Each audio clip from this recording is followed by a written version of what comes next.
আমি একটু দাঁড়াইলাম মাঝে আমার আমার মনে হইলো যে সামনের চাক্কাটা মনে হয় বাজে, তো ইজি আছে না একটু ওইটা দেখার জন্য একটু দাঁড়ালাম।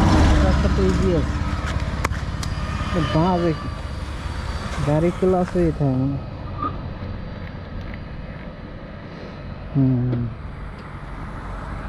তো গাড়ি ক্লাস হয়ে থাকে, ক্লাস কেবলটা দিয়ে পাল্টাইতে গিয়ে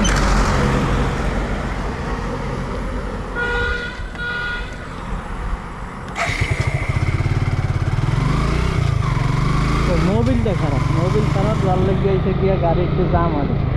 কত চালাই এলাইছি মোবিল, 738 চালাই এলাইছি মোবিল। তো আস্তে আস্তেই যাই, আমার ব্রেক শুর অবস্থা ভালো না, তখন কি হয়ে যায় বিপদ আপদ পাওয়া যায় না। যা চালাইছি আলহামদুলিল্লাহ অনেক রাফ চালাইয়ে ফেলাইছি। তো নিজে অনেক একটু সেফলিভাবে যাই, 50-60 টাইমে যাবো, এর বেশি টানা যাবে না। ওলা এই যে আরও 32 কিলোমিটার